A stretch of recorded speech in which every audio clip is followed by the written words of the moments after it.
Hi everybody, it's Candace Rasa with Rasa Healing. I hope everybody's doing well. I thought I would take some time out today to talk with you about Mother Earth and a little bit about some of the energy that's been swirling around and where it's coming from, what we can do to support and heal Mother Earth, and as well as sort of take some ownership over some of the things that are happening. So what I hope to do is spend about 5 minutes going over what's going on, and I'm going to give 3 tips on how you can be involved and how you can support healing on this planet. And then I'm also going to do a 3-card reading, an angel reading for Earth, so that we can all sort of internalize and support healing. So what's called me to do this video is obviously it's been really difficult, and my heart's been really heavy to see all the tragedy and suffering that's happening, both in a natural disaster form as well as the human form.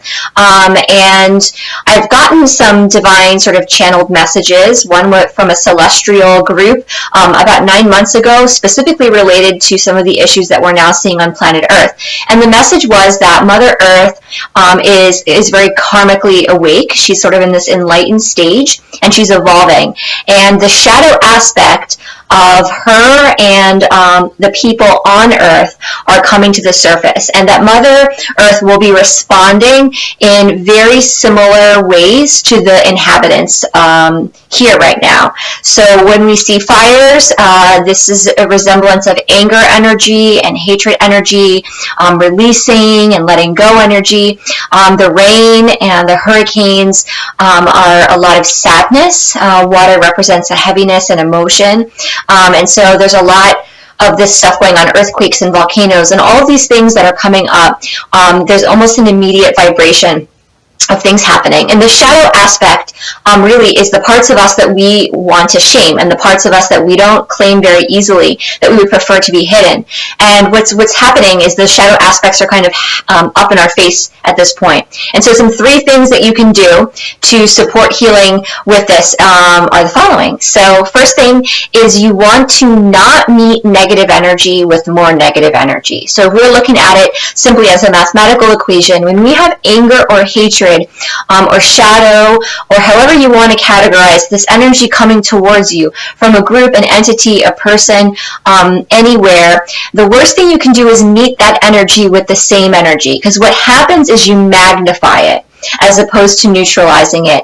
And so the messages that I've been receiving from Spirit and from the Akashic Records has really specifically been about neutralizing it with loving energy, with peaceful energy. So tip number 2 is to take responsibility for your own participation in the shadow aspect that's now present, because all of us are triggered on some level by some of the stuff going on. And how you know you're triggered is that you feel very electric, very energized, very offended, very hurt. There's a lot of pain and suffering energy associated with the shadow aspect. Shame. So whatever is yours that is triggering you to respond this way, you want to take a good look at that, and you want to own that as best as possible. Look at what you can do to heal those aspects in your own life, and bring as much love and compassion to yourself in that process. Because if you can do that to yourself and with yourself, you can do that with other people in the world. Many times we look at wanting to heal other people and tell other people how things need to be done, as opposed to taking responsibility for what we need to do. So that's tip number 2. Tip number 3 is find your superpower. So if your superpower is gardening, or it's teaching, or it's saving animals, or meditation, you want to embrace that superpower at this time more than ever. So whatever gift you have that brings love into the world, now's the time to really press the gas, because the energy of that is so powerful right now. I can't tell you enough how important and how instrumental it is to Earth's healing, especially because we still have a ton of shadow and anger energy still really present on our planet, that the love energy kind of neutralizes that. So when I did a 3-card reading for Mother Earth, I went into the Akashic Record and asked for support from the angelic beings that are supporting and guiding us at this time. And they shared with me 3 aspects. So the first aspect is the past. So the past of where we're all coming from. And it's here. So we have the emerging card. And the emerging card is really breaking through, growth, identity, becoming our fullest and best self, kind of coming out of the shadow, and embracing kind of this summer state of mind where everything is blooming and beautiful, and we're kind of in this creation stage. So that kind of resembles like the past. The present with Mother Earth and her development is this card, so spiritual growth. So this card couldn't be more perfect for what's happening with all of us now and what's happening for the planet. Really the worst thing we can do now is to crawl into a hole and hide.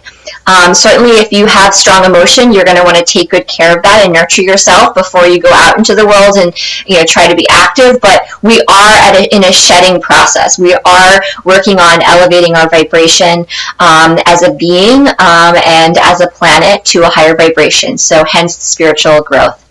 And the future card, the last card, is this one, which is friendship. And this one I like a whole lot because as human beings, we are going to be seeing a lot more collaboration in terms of people coming together and helping each other, but also in forming a stronger relationship with Mother Earth. Humans have not had a great friendship with Mother Earth, and so this time will be a time where there's more consciousness kind of being breathed like into that space. So that would be the friendship card. And I think the last thing I'll say here with this little video is that you want to just take very good care of your own stuff that's coming up for you, and spend as much time as you can in quiet reflection so that you can really understand. There's so much energy happening externally, especially from the media, and that energy really compounds and almost plays on our insecurities. So if you can create some sacred space for yourself to really reflect and to be really intimate with those goals that you have for your own healing and how you want to contribute in the world, then feel free, to do that. I'm certainly going to do my part, and that's just being kind to as many people as I can. And through my business, I'm going to be continuing to do the free guided meditations that are about loving kindness, and so you can join those if you'd like. We're going to do those once a month, and you can find them on social media. But I encourage you to be inspired to love in the world and to define your superpower so that you can contribute in a positive way. Thanks so much for listening to this video, and if you want to learn more about me, you can go to my website at www.rasahealingservices.com. Lots of love to everybody. Namaste.